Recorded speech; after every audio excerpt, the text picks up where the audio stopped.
السلام علیکم ورحمۃ اللہ وبرکاتہ۔ انشاءاللہ تعالی چند ہی دنوں میں ہم سال کے قیمتی ترین 10 دنوں میں داخل ہونے والے ہیں، اور آپ سمجھ چکے ہوں گے یہ عشرہ ذی الحجہ کے 10 دن ہیں، 1 سے لے کے 10 ذی الحج تک۔ یہ وہ مبارک دن ہیں جن کی قسم اللہ تعالیٰ نے قرآن مجید میں کھائی اور فرمایا والفجر ولیال عشر۔ تو یہ 10 راتوں سے مراد علماء نے فرمایا یہی 10 دن ہیں جو پہلی ذی الحج سے لے کے 10 ذی الحج تک ہیں۔ یہ وہ مبارک دن ہیں جن میں کی گئی نیکی کا اجر رمضان کے دنوں میں کی گئی نیکیوں سے بھی زیادہ ہے، یعنی اللہ تعالیٰ کو اتنا محبوب ہے ہر نیک عمل ان دنوں میں جو آپ سال میں کسی وقت بھی کریں۔ مثلا آپ 2 نفل پڑھتے ہیں تو سال میں کسی اور وقت میں بھی، حتیٰ کہ رمضان کے دنوں میں بھی پڑھیں گے تو اتنے اللہ تعالیٰ کو محبوب نہیں جتنے کہ ان دنوں میں اگر آپ پڑھیں گے تو وہ محبوب ہے۔ اسی طرح قرآن مجید کا آپ کا پڑھنا، آپ کا تکبیرات بلند کرنا، آپ کا استغفار کرنا، آپ کا صدقہ و خیرات کرنا، آپ کا زکوٰۃ ادا کرنا، کسی کی زکوٰۃ اگر رہ گئی ہے تو وہ ادا کر سکتا ہے۔ اسی طرح اور بھی جو بھی نیکی کے کام ہیں اللہ تعالیٰ ان دنوں میں ان کو بہت زیادہ پسند کرتا ہے، اللہ تعالیٰ کو بہت اچھے لگتے ہیں کہ آپ ان دنوں میں نیکی کے جو بھی کام کر سکتے ہیں وہ کریں، چاہے وہ نفلی روزے رکھنے کیوں نہ ہو، چاہے وہ اپنے قضا روزے پورے کرنے کیوں نہ ہو۔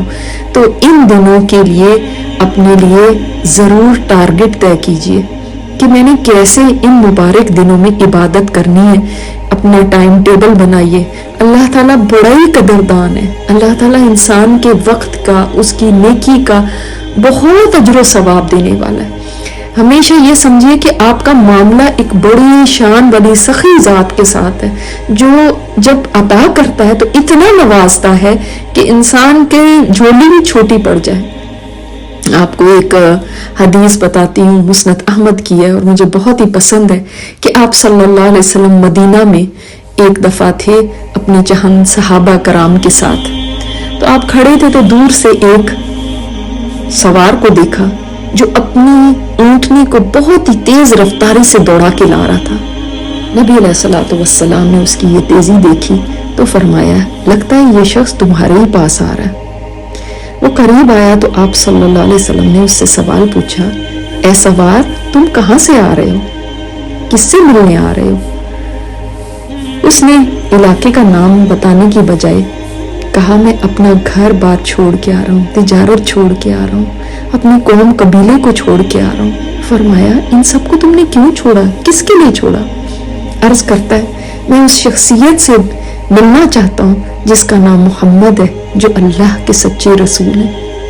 اس نے کبھی آپ صلی اللہ علیہ وسلم کو دیکھا نہیں ہوا تھا، تو آپ نے فرمایا میں ہی محمد ہوں صلی اللہ علیہ وسلم۔ وہ سن کر بہت ہی خوش ہوا، اس کا دل باغ باغ ہو گیا، کہنے لگا میں اتنی دور سے آیا ہوں صرف ایک مقصد کے تحت، اور وہ مقصد یہ ہے کہ میں آپ سے یہ پوچھوں کہ میں جہنم سے کیسے بچ سکتا ہوں اور جنت میں کیسے داخل ہو سکتا ہوں۔ یعنی مجھے کوئی ایسا عمل بتا دیجئے کہ اللہ تعالیٰ مجھ سے راضی ہو جائے اور مجھے اپنے عذاب سے بچا لے اور مجھے جنت کا داخلہ دے دے۔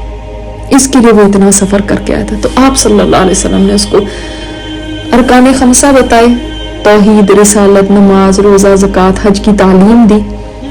اس نے یہ سب سن لیا اور سمجھ لیا تو بولا مجھے واپسی کی جلدی ہے تاکہ اپنی قوم کو جا کے بتاؤں کہ میں اللہ کے پیارے نبی سے مل کے آ رہا ہوں اور جنت میں داخلے کا نسخہ لے کر آ رہا ہوں۔ وہ واپسی کے لیے مڑا اور اس کی اونٹنی کا پاؤں ایک بل میں داخل ہوا، اونٹنی بدک گئی اور وہ شخص توازن برقرار نہ رکھ سکا اور اونٹنی سے گردن کے بل نیچے گرا، جس سے وہ شہید ہو گیا۔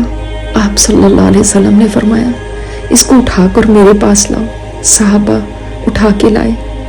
آپ صلی اللہ علیہ وسلم نے فرط محبت سے اپنا چہرہ اس کے قریب کیا کہ میں اس کو پیار کروں، مگر فوراً پھر آپ صلی اللہ علیہ وسلم پیچھے ہٹے۔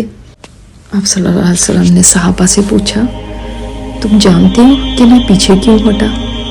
عرض کیا ہم نہیں جانتے۔ آپ صلی اللہ علیہ وسلم نے فرمایا میں نے جب اس کے قریب اپنا چہرہ کیا تو میں نے اللہ کے فرشتوں کو دیکھا کہ اس کے منہ میں جنت کے پھل ڈال رہے ہیں جس سے مجھے یہ اندازہ ہوا کہ یہ شخص بھوکا تھا، مگر اس کو نہ کھانے کا ہوش تھا نہ پینے کا ہوش تھا، صرف ایک دھن اس کے اوپر سوار تھی کہ میں کسی طرح جاؤں اور جا کر جہنم سے بچنے اور جنت میں داخلے کا پروگرام آپ صلی اللہ علیہ وسلم سے سیکھ کر آؤں۔ یہ شخص جو ہی اللہ کے ہاں پہنچا تو بے شک بھوکا تھا، پیاسا تھا، مگر اللہ تعالیٰ اتنا قدردان ہے، اس نے ایسی اس کی مہمان نوازی فرمائی کہ یہاں وہ دنیا سے کوچ کیا اور ذرا بھی دیر نہ لگی، ادھر فرشتے پہنچ گئے جنت کے میوے لے کے، جنت کے پھل لے کے۔ وہ ذات کتنی قدردان ہے جس کے ساتھ انسان کا معاملہ ہے۔ تو اس وقت کی قدر کیجئے، اس کو اللہ تعالیٰ کے لیے صرف کیجئے، جیسے وہ شخص اپنا گھر بار چھوڑ کر صرف ایک کام کے لیے نکلا تھا۔